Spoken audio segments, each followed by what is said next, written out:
welcome to Viewers Anonymous. Yo, what's going on? I am Scoots Bronson. And I am S. Foster. That's right. You tuned into another episode of the Viewers Anonymous podcast, where we give you our very own reviews and takes of movies and TV straight out of Hollywood. What's going on with you, brother? Man, when I tell you, I dealt with so much traffic today. Like I'm talking, I barely even made this bad boy on time. It was bad because like today was our first day of sunshine in like 5 days, dude. Like, so people back out here wilding, you know what I'm saying, messing up the interstate. But man, I'm doing all right though, man. Trying to make it out here in the world, trying to figure out this thing that we call life though. But how you feeling? Everything good with you? Man, everything is great, man. Thought I was gonna win some money last night. I made a few bets on the draft, and none of that shit panned out. So I lost $10. Yeah, I lost $10 last night, man. But outside of that, man, everything is great, bro. I can't complain, man. I'm excited because football season coming back up. Playoffs have been amazing. So yeah, I'm enjoying everything, man. That's what's up, man. Glad to hear that, man. Glad to hear that. Yes, sir, man. Same, man. So, listen, guys, we got an exciting episode. You know what I'm saying? We honoring a legend today, man. So before we get into the big stuff, you know what I'm saying, we're gonna hit you guys over the head with one of our favorite segments. If you don't know by now, if you're new to this podcast, we call this segment "What We Watching." What we watching?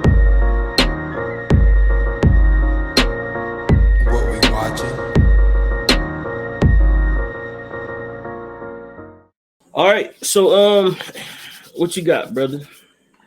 All right, man. I got two this week. I got an old movie and I got a new show that just came out. So I'm gonna start with the movie first, man. It's a movie that came out in the year that we have deemed the best year of cinema. We did a podcast on it, you know what I'm saying? Movies of 1999. This is a movie from that year, and it's called Light It Up. You know what I'm saying? With dude Usher Raymond, Rosetta, what's her name? Oh, that's the one with oh, never mind. And Forrest Whitaker. Like basically what happened was they was at a rough school in New York. Usher's character was going through a lot of shit, and there was this one kid that was like quote unquote like homeless because he stayed at the school because his parents would beat him. Yeah. And his name was Ziggy. And so what happened is, so Forrest Whitaker comes in, he's this new cop that don't want to do this job, but you know, he need to get paid, all this little shit like that. So he ended up grabbing, well, what it was, he had a thing for Usher in the Ziggy character. Yeah. Some shit went down, and they was trying to tell Ziggy that they was gonna call his parents, you know, because he was gonna have to go home because he got in trouble. And like Ziggy was like, nah, like fuck that shit. So like he somehow got his hand on a gun, on Forrest Whitaker's gun, and like they got into a tussle, and then the gun went off, and so Forrest Whitaker, who's playing the cop at the well, basically like a resource officer at the school, he gets shot in the leg. And so then because the way Usher felt about Ziggy, he wanted to take his back, so he got the gun, and then he just basically told everybody got out of school or whatever, and so like they had him hostage. So then they started using this whole thing of like asking for demands because like the school like the ceiling leaked, they didn't have heat, like it was just a whole bunch of like everybody didn't have books, so they had to share books. Time out. Are you about to tell me these niggas held a hostage in school and they start demanding for the school to be fixed? Basically, yes. That's what ended up happening. Get the fuck out of here. Hey, nah, bro. Because guess who was the negotiator cop? Rosario Dawson. No. She was a student. This was 99. Okay. The fine ass Vanessa Williams was the negotiator. Yes. Yeah, I'm not asking for the fine ass Vanessa Williams on the other line. No, you're gonna give me some food, some money, something I could benefit from for real. The fuck? Taxes supposed to make the school good. This should accidentally shoot a cop in the leg and fix the school. No, that's stupid. Well, that wasn't their first intention. Yeah. But like they were just like, yo, since we got their attention, let's make demands, right? But the reason I bring it up is because, like, dude, like watching it now as an adult, it's just like, yo, this is not the way the NYPD is gonna handle the situation. Like the way, and guess who else was in it? Who? Your boy, what's his name? From Onyx. Sticky Fingers? No, not Sticky Fingers. Oh, you talk about oh my god. In the Sunset Park. Little one. Do your Googles. Oh man, why can't I think of his name? Fuck. But why can I only think of Onyx and Sticky Fingers? Why can't I remember his name? But you know, he was shorty in Sunset Park. I don't know why I can't think of his damn name. But he was in it too. And but nah, it's don't get me wrong, it's not like a great movie. I bring it up because it's like, yo, it's not procedure. Things would not have went down the way that it went down. It was just like it was terrible. Then like what the teacher did, because they went to the principal and like because the classroom was so cold, so he tried to take them to the library. Library was full. Then he tried to take them to the cafeteria. The cafeteria was full. They tried to go to the gym. The gym was full. So the principal was like, yo, just take them somewhere. So he took them to a fucking diner, right? So he's doing class in a diner. And then check this out. And then I'm done with this. So then somebody comes in with a scully on to rob the diner.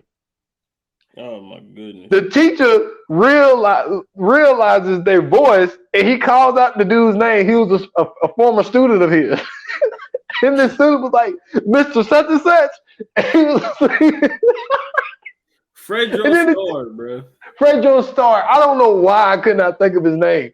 But and then the teacher fucking punches the dude and stops the robbery. Yeah. Light It Up. 1999. What is this on? Is this on HBO Max? I watched it on Hulu. It's on Hulu right now. I got it. That deserves to be on Hulu. That's crazy. Yeah, we might have to do a deeper dive on this. Absolutely. Just the demands part got me confused. Yeah. That's hilarious. But I'm gonna tell y'all what is the gym. It's only 2 episodes out right now. Up until tomorrow. But when this comes out, the new episode will be up. There's a new Hulu documentary on Afeni and Tupac Shakur, Dear Mama. When I tell y'all this shit, like I said, it's only 2 episodes out right now. When I tell you this shit is a masterpiece, dude. Like, to think of all of the things that those two have done and the perception of them, like just to think that Tupac was, you know what I'm saying? Even look, he was there in the physical, you know what I'm saying? Yeah. This dude was locked up with his mom, you know what I'm saying? She was pregnant, on trial, you know what I'm saying, for her life while she was pregnant with Tupac. She fought the government by herself, no lawyer, and fucking beat the case. Right. You know what I'm saying? And then he's born and he's raised in a Black Panther environment. Mm-hmm. And for Tupac, one of the things that really stood out to me, and this is something that I battle within myself, right? Mm-hmm. So this really, really related to me. So there's a scene in there where Tupac was like, people don't know that he was really, really, he was always good with the ladies, but that's something he knew. But he was really considered a really, really nice guy. Yeah. And so he was talking about how he would see like his uncle and his cousin or some shit like that, you know, bitch this and blah, blah, blah, you know what I'm saying? Like basically talking shit. like everything was good. Yeah. And he was like, man, why would you know what I'm saying, a girl want to be treated that way, or why would you even treat a girl this way? And then he was talking to this girl doing his own thing, and the girl broke up with him because she said you're too nice. Yeah. So he's like, wait a minute. He's like, I've always been taught to treat women with respect. Mm-hmm. I'm seeing my uncle and shit treat a woman disrespectfully, and then I treat a girl with respect. She breaks up with me because she said I'm too nice. Right. And that's something that I've always battled with, was the fact of like, I'm always told I'm too fucking nice. And then you see the dude that's beating women, and you know what I'm saying, these are the dudes that's out here, they got 5 baby mamas and shit, and still keep a girl at their house. Right. But it's like, damn, man, I'm sitting here like, what the fuck? But you know what I'm saying? But I'm told I'm too nice. So Tupac took it literally and was like, fuck that then. I'm just gonna be this way. You know what I'm saying? Like, this is what y'all like, so this is what I'm gonna do. Yeah. So he like flipped the script. So I thought it was very interesting watching that part.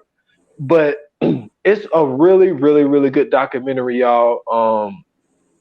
I think that this is gonna end up winning a lot of awards because how deep they go into it. Dude, I didn't even know it was possible for footage of Tupac to be out there, and it hasn't been seen yet. There's footage on there that have not been seen, which is crazy. So when y'all get a chance, like, I mean, for the audience that we have on here, I'm pretty sure everybody's gonna appreciate Dear Mama. Check it out. It's on Hulu. By the time this comes out, the 3rd episode will be out. So those are the 2 things that I watch. Light It Up and Dear Mama. That's what's up, man. So for me, I have 2 of them as well. They both are on Netflix. Excuse me. The first one is an anime. It's a pretty older anime. And it's called Death Note. It came out a long time ago, but you know what I'm saying, it's one of those ones that I haven't got a chance to really watch all the way through, and I finally got a chance to finish it. Netflix even made a movie for it, but it's pretty much just about this book or like this quote unquote diary that people get a hold of, and if you know what I'm saying, write somebody's name in the diary, then the demon will come out and kill them. And it's basically about this dude. He gets a hold of the book or whatever, and he realizes how much, you know what I'm saying, power the book wields, and he goes through life pretty much dealing with, you know, having to put people's names in the book, but he kind of, in a weird way, befriends the demon as well. But if you guys get a chance to check it out, if you are in the anime and you haven't seen it yet, this is definitely one of the ones to watch. It's an OG anime, and it's dope. And then the second one is The Night Agent. You know what I'm saying? I've been hearing a lot of people talk about it. I'm only like 3 episodes in, but it is amazing. And it's about this guy. He was an FBI agent who was on a train looking for somebody. The train ends up having a bomb on it. He tries to save everybody. It ends up blowing up. And he ends up pretty much leaving and going in. Excuse me. He ends up leaving, and he ends up pretty much just going into like this, like a rehab and everything to kind of get back into it. And then I think it's his dad or whatever, who was also an agent. It's like a bunch of conspiracy and stuff around his dad, who's supposedly like a traitor or something like that. But I haven't got that far yet, but make sure y'all go check both of those out. They both on Netflix. It's called Death Note, and the second one is Night Agent. You on mute, Brody. I definitely want to start that Night Agent. I've been hearing a lot about it.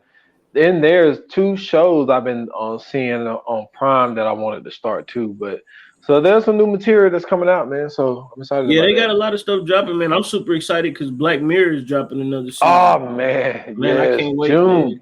Yeah, I can't wait, man. And there's some movies I want to go see too, for sure. So y'all keep an ear out. You know what I'm saying? We will definitely be telling you guys about that. We might even have some surprise episodes for you guys.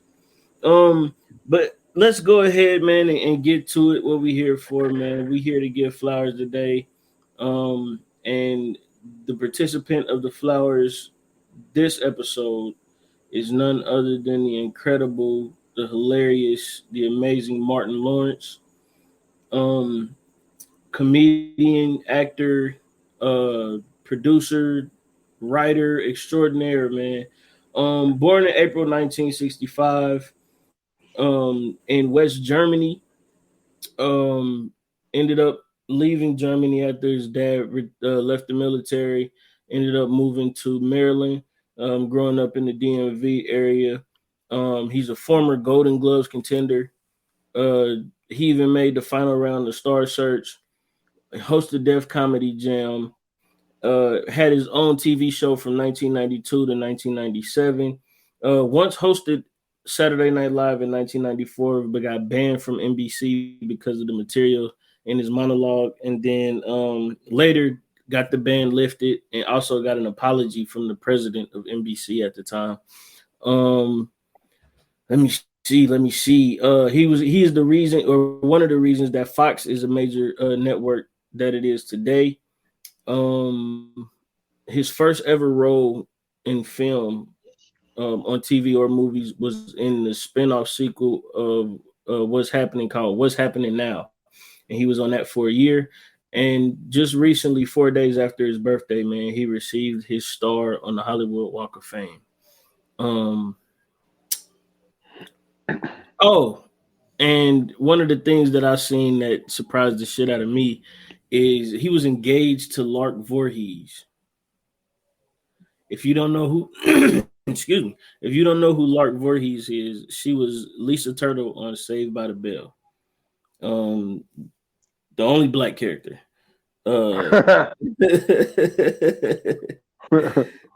So man, you know what I'm saying? Martin Lawrence, bro. What is there to say about this dude, bro? This dude is amazing. He's done so many great things. Talk to me, man. What's up? Man, it's hard to even know where to start when it comes to a guy like Martin, because how dope he was and how, like, Martin is one of those dudes, like, especially like when it comes to stand up for some odd reason. Like, I think because he had the show and then also was involved in like blockbuster movies, where it's kind of like the stand up, you know, it's kind of like it's kind of like Eddie Murphy in a way, but Eddie Murphy just flat out stopped doing it. You know what I'm saying? But Martin did to an extent. You know what I mean? Like stand up really he really separated himself from his stand up. But I think that for me, it's just like when you hear the name Martin, like the only thing, not the only, but the very first thing that comes to mind is the Martin Show. To me, hands down, my opinion, maybe you feel the same, hands down the best sitcom to ever hit the TV screens. That's my opinion, S. Foster. Like, the number one sitcom to ever hit the screen. It's a show for me that it does not matter what fucking episode it is. You know what I'm saying? It's like, for him to have been as good as he was on that show, and for the casting to be as good as it was, you know, to link back up with Tisha Campbell, which they were already friends before.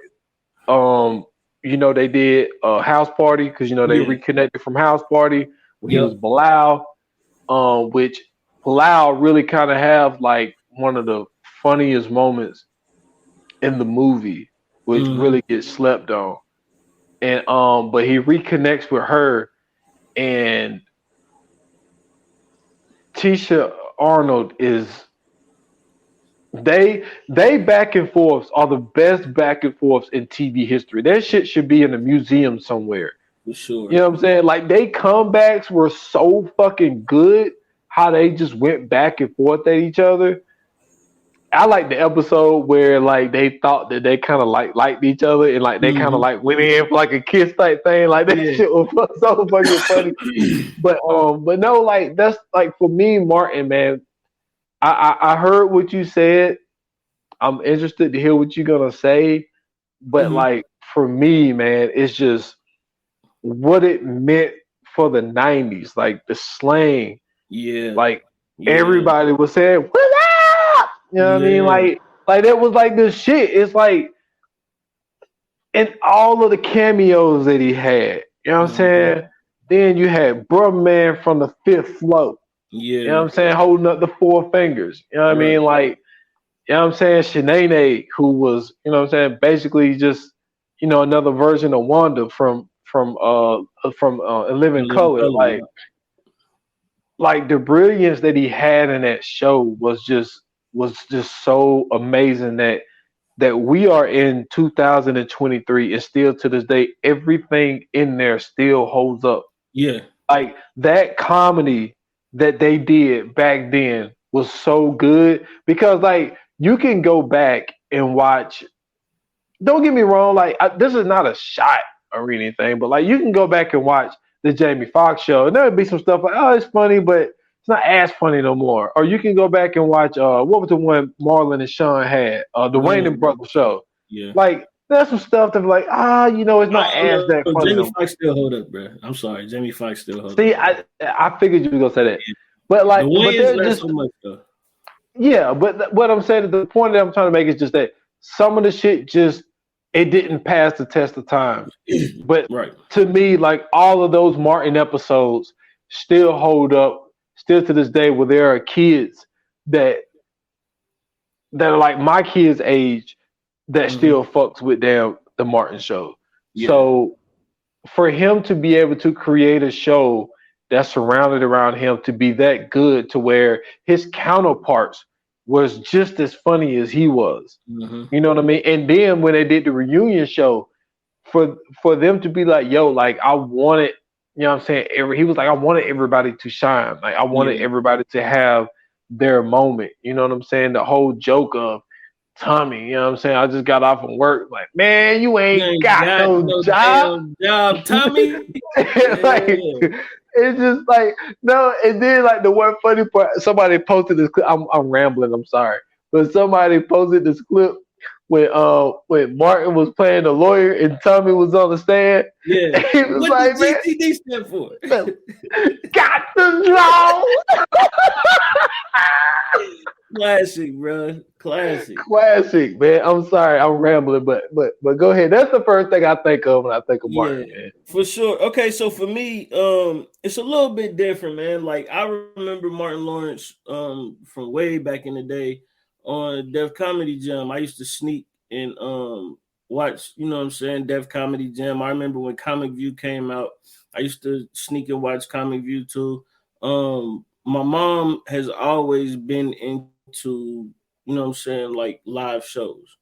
And so from a young age, man, I was watching stand-ups. I was watching, you know what I'm saying, the award shows and the live performances and all that. Like we would always watch that. And like I remember like it'd be times where when the DVR first came out and we had first got a DVR, like we would have barbecues and stuff at the house and like it'd be either a stand-up on TV or it'd be a award show or live performance. That's what she would play during the barbecue. So like you couldn't change it either, or you would get in trouble.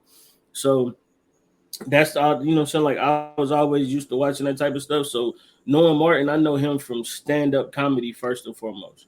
And then of course when, you know what I'm saying, the Martin show came out, everybody watched that because that's when Fox was just starting out. That's when they had just was, you know what I'm saying, getting shows on there. And I make this, well, I don't make the joke, but I tell people, you know what I'm saying, like back in the day, Fox used to be the black network before it was anything else. They had all the black shows on Fox. Same thing they did with, you know what I'm saying, before the CW was it was, I forgot what it was before the CW, but it was the WB before that.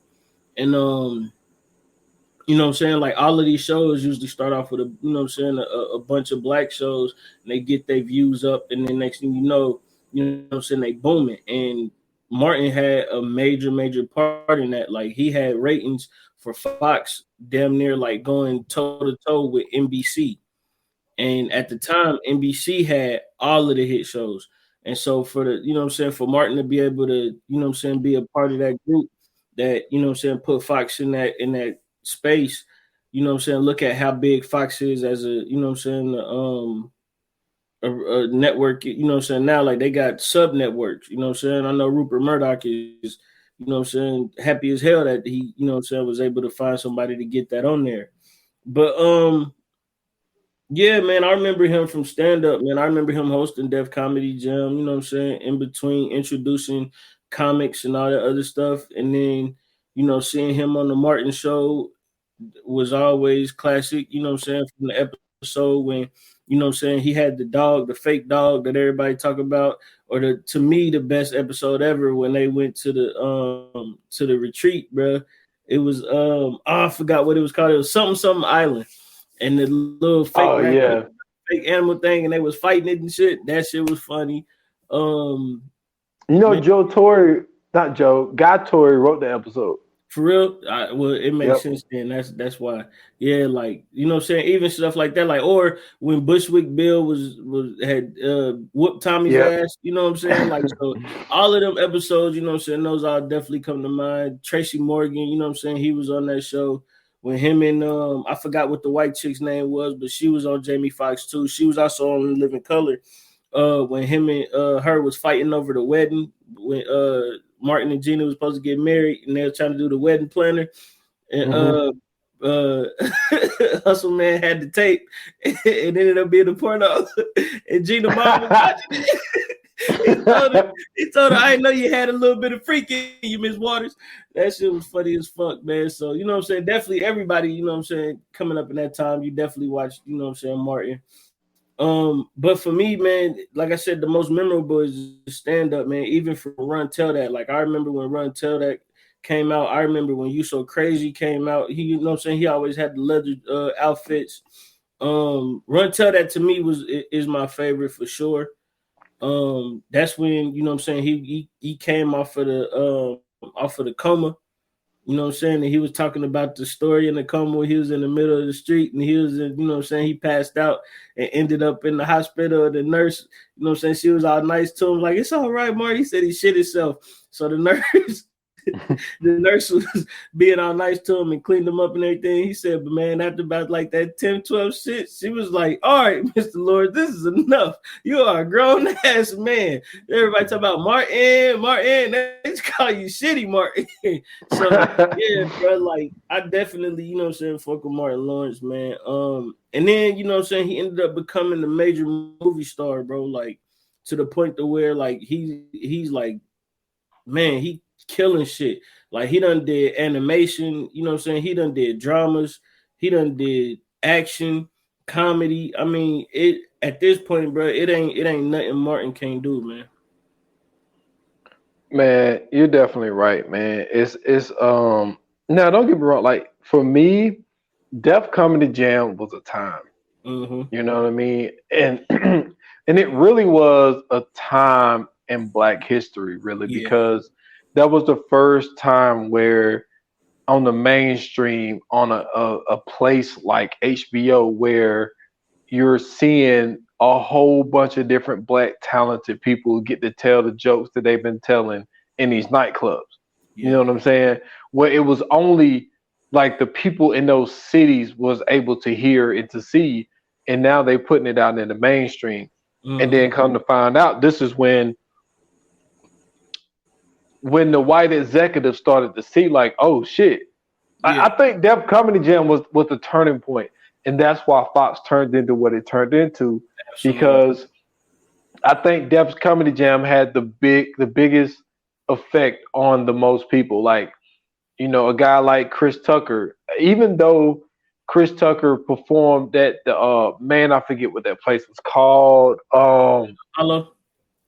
No, there's this one club. I did me and my cousin Brandon, we did the thing on Fat Tuesday. And there was a club. The club in Chicago, Just for Laughs? No. It's in L.A. It ain't the Improv, is it?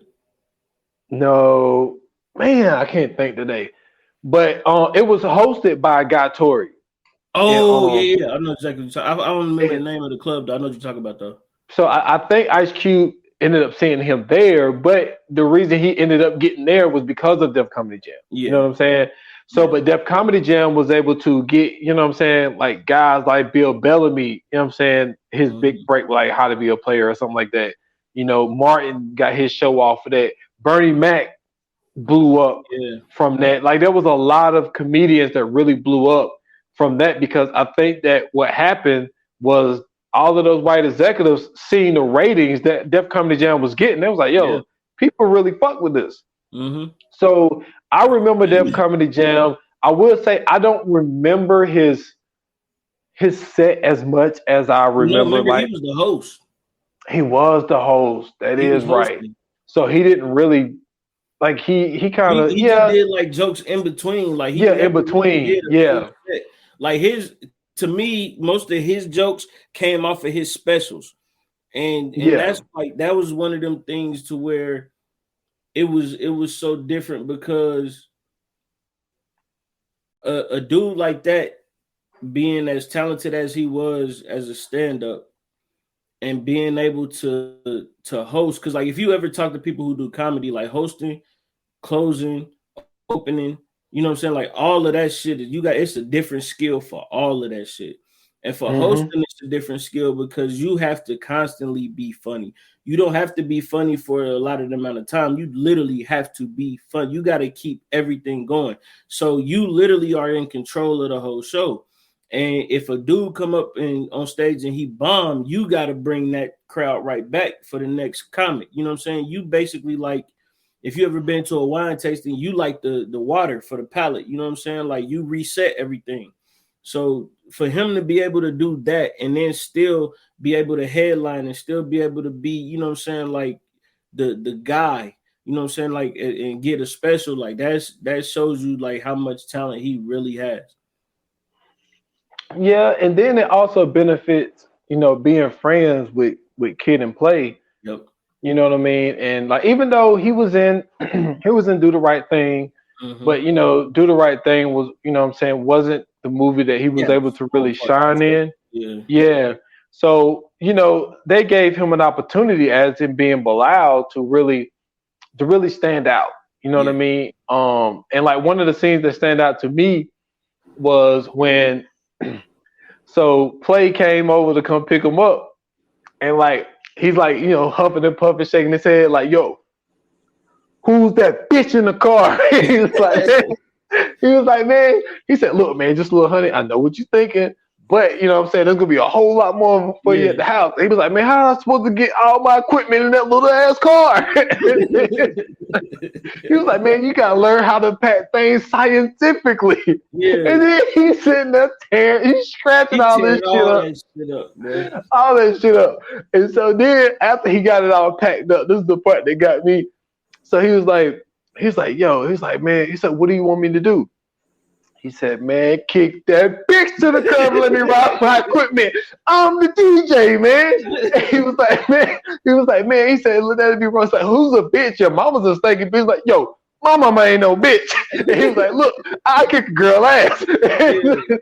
So then Play started backing out. He was like, all right, man, I know I was yelling, play, don't play. And then he was like, and that part, like, I don't know why it always stood out to me, but that part was so fucking funny to me.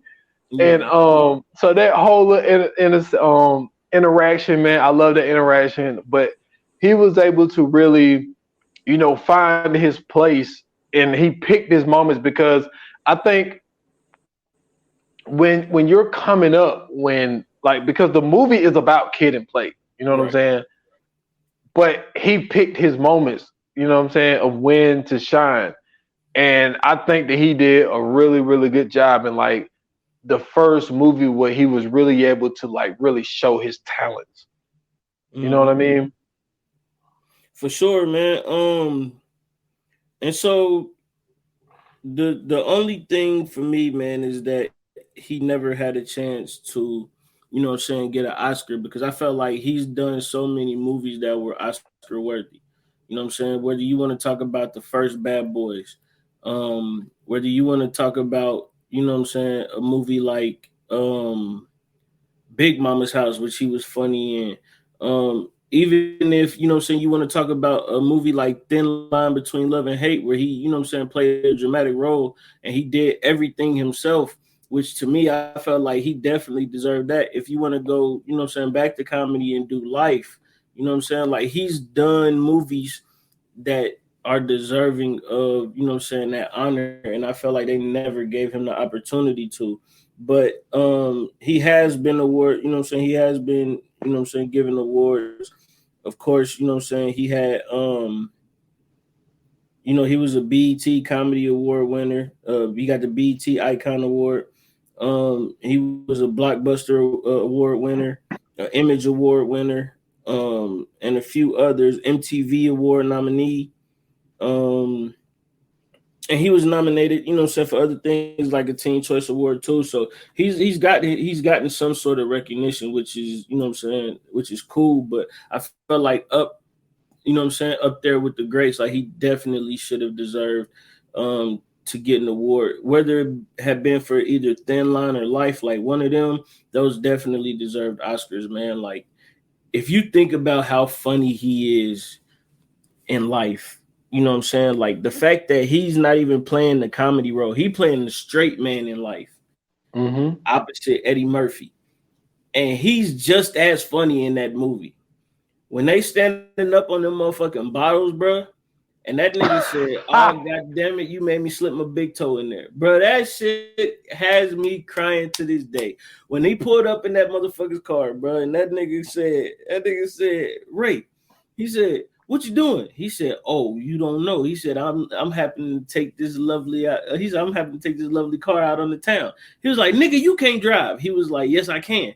And then his nigga said, he was like, "Oh," he was like, "I'm going to," he said, "I'll be right back. I'm about to go do something." And he was like, "And while I'm gone, don't touch this car." He was like, "Man, fuck that car." He was like, "I'll piss on it." He was like, he turned around. He was like, "You piss on it? Why you gotta be so nasty, Ray?" Nasty. I'm a nasty motherfucker. That scene, bro, without Martin Lawrence, that scene don't work, bro. I don't care anybody else. That scene don't work, bro, without Martin Lawrence, bro. And that's what I'm saying. Like the fact that you get, you know what I'm saying, two greats in a movie like that and had them bouncing off each other the way that they did. It's just hilarious. Like when that nigga thought that he was about to go home free, and that nigga was like, "Yeah," he was talking to Sanaa Lathan in the shack. He thought that the lawyer was about to get him out, bro. Classic, man. Even when you talk about Thin Line, he played the straight man in that one too. You know what I'm saying? That was a drama role, and this was at like his height, man. And like you seen how well he did in that one. You know what I'm saying? Being you know what I'm saying, a quote unquote playboy, and you know what I'm saying, falling in love with an older woman, and you know what I'm saying, a woman with some money, and all these different scenarios that he pretty much put himself into. Even having, you know what I'm saying, somebody like Bobby Brown in the movie, who really wasn't an actor. Bobby Brown was a singer. You know what I'm saying? That's what he did. And then, you know what I'm saying, having Bobby Brown, you know what I'm saying, playing that movie, and just, you know, Della Reese, you know what I'm saying, having her in the movie, just having all those people in the movie and being able to hold his own amongst all of those actual actors. You know what I'm saying? And they do drama and they do different stuff. You know, Lynn Whitfield, you know what I'm saying? She was you know what I'm saying, not a comedic actor, you know, and then being able to hold his own with them. I mean, it's just, you got to give him credit, bro. You got to show him as much love as possible, because for him to be able to write, direct, and star in that film, and you know what I'm saying, for it to be as good as it is, he definitely deserves some type of, you know what I'm saying, recognition for that, for sure. Yeah, and we spoke a lot about that when we did the episode of A Thin Line Between Love and Hate. Just a little, you know what I'm saying, just, you know, reminding y'all of the catalog. Yeah. But something that you briefly mentioned, man, was like a movie like Bad Boys, you know, which the script was really, it wasn't for them. And I remember, if I'm not mistaken, no, it wasn't for Will Smith. So it was Will. So Martin was the one who fought for Will. Yeah, remember because So Martin was already in it, and they was trying to go with somebody else. And Will Smith said that, you know what I'm saying, him and Martin was talking or whatever.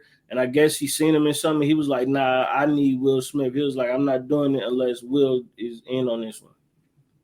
yeah, and so then they was able to come together, and for their chemistry was undeniable from the start, man. Like I think they made a really, really good pair. But I think that Martin is so good that he meshes well with like a lot of people. Like him and I was about to say Ray, but him and Eddie Murphy, like that shit was like that shit fit like a glove in that movie. And but I like Bad Boys is one of my favorite movies of Martin's, man, because of like the way that it hit the box to see two, you know what I'm saying, black detectives, you know what I'm saying, from, you know, in Miami. You got one that's a dad and he's married and he's want to be faithful to his wife, but he's married to this dude who's a second generation rich kid who get off the thrill of being a cop. You know what I mean? It was just like, for them to be so different, but to be brothers at the same time, you know what I'm saying? Like, I like the part where, like how Martin, he was never good with like dead bodies and shit. Oh man. Yeah, he was sitting there, and we'll be like, Nah, bro. That shit is so funny. Nah, bro. Funniest part, bro. That nigga was like, he was like, "You gonna be me?" And then he started acting like him. He was like, "I'm Mike Loud." I'm Mike Loud. Hey, when he was at the door, he was at the door. He's not. She said, put your badge up to the thing. And she was like, who is it? It's Mike Lowry. She's like, how do I know it's you? Cause I'm Mike Lowry.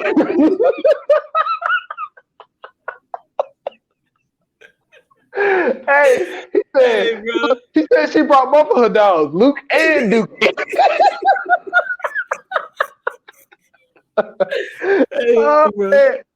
That shit hilarious, bro. Hilarious, man. Funnier than the motherfucker, man. I'm telling you, bro. Like that shit though. It's little stuff like that, man. That just, bro. I think that's his genius, though. Like the fact that he can make small moments like that so funny. You know what I'm saying? Like even when you go back and watch the show, you seen little stuff like that made shit so funny. Like the one episode on Martin when Stan had to sell the studio and he sold it to the country station, and that nigga came in there with the cowboy boots and the butt buckle and the hat. That's what I'm saying, bro. Like he ain't even say nothing that's in like that in the like probably like 10 seconds, bro. He ain't say nothing. He just came in there dressed like that and was doing all the moves and shit, bro. And that just like stuff like that, man. Like I think he's so funny because, you know what I'm saying, not only is he, you know what I'm saying, he got the witty comedy and he got the, you know what I'm saying, the jokes he can snap back and forth with him, but it's also the physicality of what he do. You know what I'm saying? Like just the fact that, you know what I'm saying, his movements, like, you know what I'm saying, when he be doing the dances or when he used to be Dragonfly Jones, you know what I'm saying, and then he do the, right before he about to fight, he do all the extra shit, and then he go one place and then he go all the way back to the other and shit, and he be doing all the karate chops and all that and do all that just to get his ass whooped and his money stolen from him by Kenji. Like, bro, that type shit, man, like, you got to give him credit, bro. Like, this dude is he's one of those guys that's always going to be up there no matter what. Even when, like, you know what I'm saying, you pair him with other comics like we talked about in Life, or like even if you do like Welcome Home, Roscoe Jenkins, you know what I'm saying, where him and Cedric the Entertainer was in it. Like those type of movies I like to see him in, you know what I'm saying? Or even when he, you know what I'm saying, he got to be amongst a group of stars, you know what I'm saying, when you talk about Death at a Funeral, you know what I'm saying, where he, you know, he got classic people in there with him. And then, you know what I'm saying, not only that, you know what I'm saying, he paired up with another comic like Chris Rock, and it really ain't a comedy. But you know what I'm saying? They got comedic moments in there, and they let them live and do their thing. Like it's a testament to, you know what I'm saying, just how great he really is on film, bro. You really can't find too many better than him. You're right. And I tell you a movie that was, man, me and my little nephew used to watch this shit all the time, like Nothing to Lose. You know what I'm saying? With him and Tim Robbins. Like, even though Tim Robbins wasn't the comedian, but it was just like the way that they was able to even, you know what I'm saying, come together and like do these. It's like you said, it's all of the small things that Martin does. And I think that's a movie that's really, really slept on. But the all-time movie, though, you know what I'm saying, Blue Streak, okay? When he was sitting there, well, it just, the concept of the movie, for this dude to be robbing this place, end up getting, well, I think the one dude set him up or something. Either way, the cops end up being on their ass. And he fucking goes to an abandoned building, hides the fucking diamond in a, what do you call it? In an air vent. Hides it in an air vent. Goes to jail. Yeah. Don't snitch nothing. Gets out.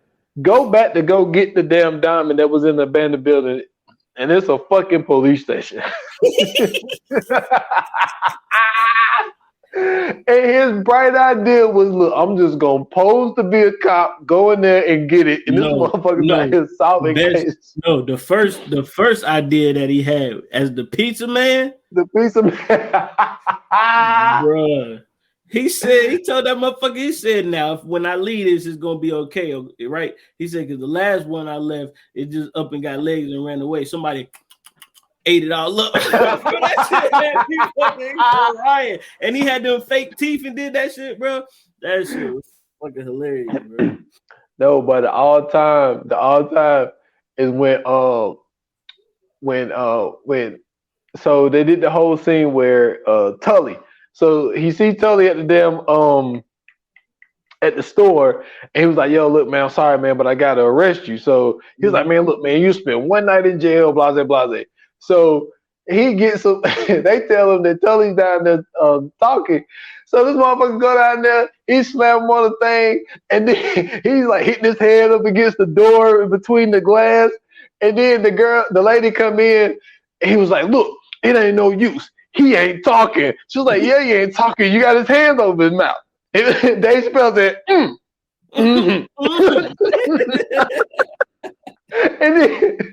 And then Dave Chappelle said, look, all I can tell you about this guy Miles is that he said, no, I don't know him, sir. But all I can tell you about this guy Miles is that he's gay. He's gay.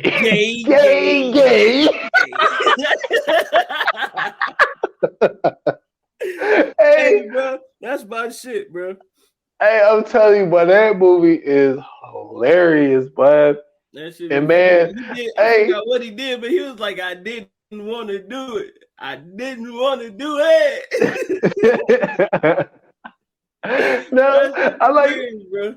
Yeah, I like at the end when he was just like, he said, look, man, we checked with the internal affairs, we checked with these people. He was just like, man, nobody's heard of you. He was like, man, he said, listen, I'm a federale. E vino el gato los pantalones. Oh shit, no, bro. I'm gonna tell you another one. I'm gonna tell you another funny moment, bro. This motherfucker had, bro. When that nigga was in not national security. What the fuck was it, bro? The one with oh my god, where he was allergic to bees. That was national security. Okay, it wasn't that one then. What's the other one with the? He was allergic to bees. This is what happened in that. You right about national security. I'm telling you, it's a different one where he was in. He was is it? Oh my god, what is that movie called? Straight. Oh my god, I'm about to find it. But he was in the car with old dude, and he was talking to him, and he was like, "Hey man," he was like, who are you? He was like, what? He was like, you ain't gonna kill me, is you? He was like, please don't kill me, Freaky Jason. Please don't kill me, Freaky Jason. Bro, I gotta find this movie, bro. That shit had me fucking crying, bro. That shit was funny in the motherfucker. I forgot the oh my god, what is that shit called? It ain't blue. Nothing to Lose. That's what that shit called. With the dude that played Andy was that the dude that played Andy Dufresne? Tim Robbins. Tim Robbins. Yeah. He was like, please don't kill me, Freaky Jason. Please don't kill me, Freaky Jason. That shit had me fucking rolling. Cause I'm about to say Andy Dufresne. Tim Robbins wasn't saying shit that whole ride, bro. He had that nigga nervous as fuck. That shit funny as hell, bro. Yeah. Nothing to Lose was funny. Me and my nephew used to watch that movie all the time, man. That's the joint, man. Yeah, so, man. Man, we rounding out the end, man. For the people who don't know, for appreciation episodes, we don't do Fire Flames. We do top three, our top three favorite movies / TV shows of whoever we giving flowers to. So let's go ahead and get into it, man.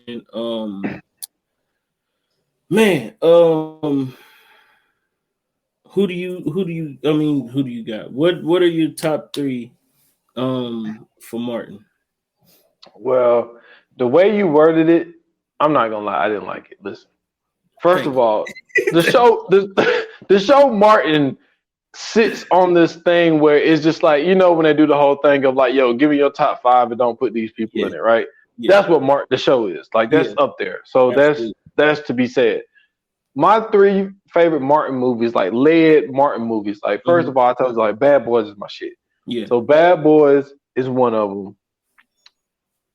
Okay, I got to go, man. I gotta go Blue Street. Gotta go Blue Street. See, this is where it gets tough. You know what? Fuck, I got to Life. That Life? Shit. Yeah. Man, listen. Yeah. Man, when they was sitting on that bed, and Claude said, "Ray, why the fuck you looking at me, Ray?" He's like, "I'm just sitting here. What would you got up your sleeve?" He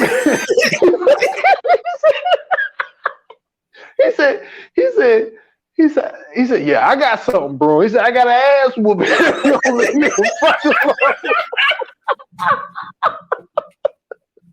He said, "Okay." He said, "I hope your ass pissed the bed with that weak ass bladder." Okay, if I do, yeah, I'll put the sheets on you. He said, "Why you got to be so nasty, right?" Motherfucker. Yo, I'm talking about comedy, but like, that shit is... Eddie Murphy said, he said, "Oh shit, man." He said, "Man, put your junk up, man." He was like, "Motherfucker, talking about some Jello. I don't even want no goddamn Jello now. After all this shit I done seen." I lost my appetite. The upper room. Hey, bro, you talking about a fucking classic, bro? That motherfucker there, boy. I'm telling you, man. I gotta, hilarious. Yeah, man. I gotta go those 3, man. I gotta go Bad Boys, Blue Streak, and Life, man. Nice, man. Nice. So you said Martin Lawrence led movies. So in that case, I'm gonna go Life. Gotta have Life in there. I'm gonna go Welcome Home, Roscoe Jenkins.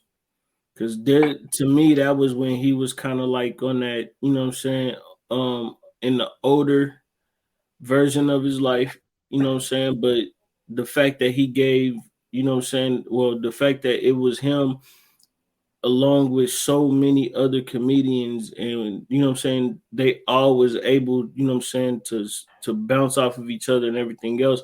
I always love when I see movies like that. It makes it so much more funnier. So Life, Welcome Home, Roscoe Jenkins, and then I gotta go Thin Line, man. I gotta go Thin Line. That was such a good movie. I think, like I said, man, that might be one of the most underrated movies of our time. That was the one that was the hardest for me. Yeah. Was Thin Line. I wanted to put Thin Line in there. I really did. Man, we had so much fun on that episode. Man, when he stood out in front of that damn police station. Bruh.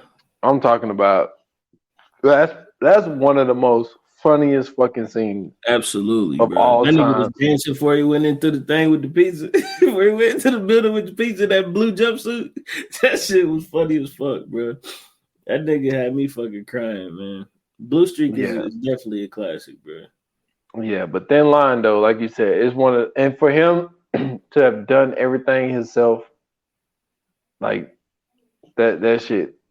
For that to be his first directed movie, like, come on, man. For sure, Classic. for sure, man. So, man, listen, you know what I'm saying? We got to do this, man. We got to get into it, man. It's the coming soon. Let's do it. Coming soon to own on video and DVD. All right, bro, what we got? Man, listen. We got a movie. We got a blast from the past for y'all. This movie meant like bad, and I tell you, I think it still holds up, man. It's gonna be great going back and watching this. One of the longest titles for a movie, by the way. But we got "Don't Tell Mom the Babysitter's Dead." Yo, you want to talk? Yo, you want to talk about funny and fucking what's my girl name? Danielle Harris, badass. Yo, comedy, man. Christina Applegate. You know what I'm saying? I think like this really was that was the first big thing she did after Married with Children, I would say. I believe so. I believe so. We'll have to do a little bit more research on it, but I think this is like the biggest thing she done after that show. But like, man, this movie got so many fucking funny moments in it. But yeah, it's gonna be fun doing it. And then just to speak about like these motherfuckers, the damn babysitter dies, and they just like, yo, we just gonna bury this bitch out front. And that like that happened. It was hella kids too. Man, hella kids. It had to be like 5 or 6 of them little motherfuckers, man. And a set of twins. Absolutely. So yeah, that's what we need to talk about. What the fuck are their parents doing? God damn. But man, listen, y'all make sure y'all tune in for the next episode, man. We can't wait to bring it to y'all. But if you like us, if you're a huge fan of Martin, not just the show, but the person, if you enjoy all of his movies, or you know what I'm saying, you just got that one that you can't never stop watching, let us know, hit us up and tell us. You can hit us up on the socials on Instagram and Twitter at ViewerNonPod. You can also hit us up on Facebook at VA Pod Watch Group. Also, you can hit us up on Twitter and join the community, Viewers Anonymous. Just let us know, send us a tweet, and we will add you in. And if you'd like to find me personally, you can hit me up on Twitter at Scooter Bronson. I have a link tree in my bio. You can find me everywhere else there. And y'all can find me at s.foster8 on Instagram and on Twitter at 28 minutes or less pod. That's on IG. Follow the podcast 28 minutes or less. I prefer, and this is something that we also need to say about this show, hit up the Spotify, y'all. Yeah. Check us out on you know Spotify. What I'm saying? Yeah, I know it's a lot. I know it's very convenient for a lot of the Apple users out there, but we're working on some stuff, and it would work better for us if the Spotify numbers go up. So starting on the next episode, we are back to video, and you can only find that video on Spotify. Exactly. So so do that for this pod, and also do it for the 28 minutes or less. What's the last thing I got out? The last thing I got out is episode 122, which is impact. Album, right? Yeah, the impactful and classic albums. You know what I'm saying? I gave my opinions on that. I don't know if you got a chance to listen to it yet. Not yet. But yeah, man. You know, just I put my ego aside, because something that I do is like sometimes I add stuff in because it's like the popular opinion. But I say fuck that shit. Like, I'm going off of my interests. Yeah. Like, this is the shit I really fuck with. These are the classic albums that I feel are classic, and this is just what it is. You know what I'm saying? Debate me. But go check that out on all major platforms. I prefer Spotify. Yes, indeed, man. Yes, indeed. Listen, man. Thank you guys so much for your support. Thank you guys for tuning in and listening. And from the next episode, thank you guys for coming back and watching, man. Until the next episode, like they're saying, Hollywood. Oh, hold up. I forgot. I'm so sorry, y'all. So sorry. I hope y'all are still listening. Rest in peace. Oh man, damn! Rest in peace. I know, my bad. Rest in Jerry. Yeah, man. Rest in peace to Jerry Springer, man. Damn, man. At the beginning of the episode too, man. But I know pre-production was a little funny. Yeah, a little something. I kind of caught y'all going with something, but yeah, man. Rest in peace to Jerry Springer, man. You know, a dude that really changed daytime TV. You know what I'm saying? Like forever, really. Like even he spoke about it. Like when I listened to Ebro in the morning, you know, they because Harry Belafonte, which we shouted out last episode, he passed away.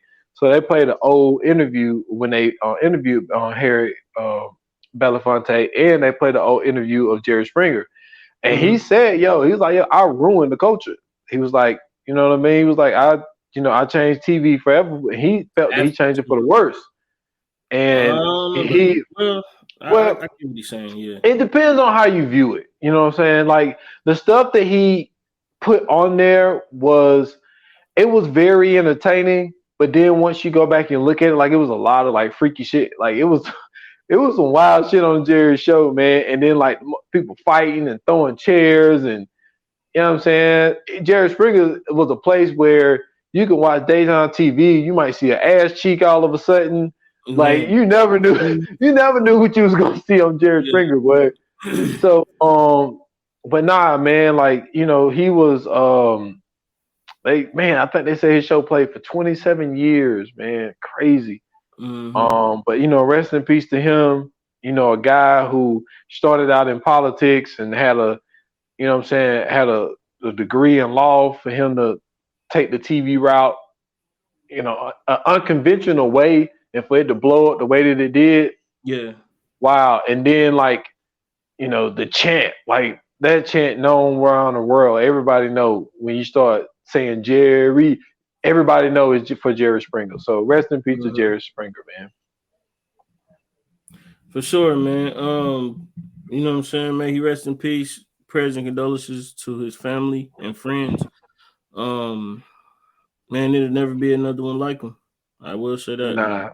Yeah, I know Steve tried to do something similar, but it ain't the same. It ain't the same. Steve's show ain't the same. Steve Wilkos was too busy throwing chairs at motherfuckers. That motherfucker was crazy. Yeah, man. Until the next episode, like they say in Hollywood, that's a wrap. Cut.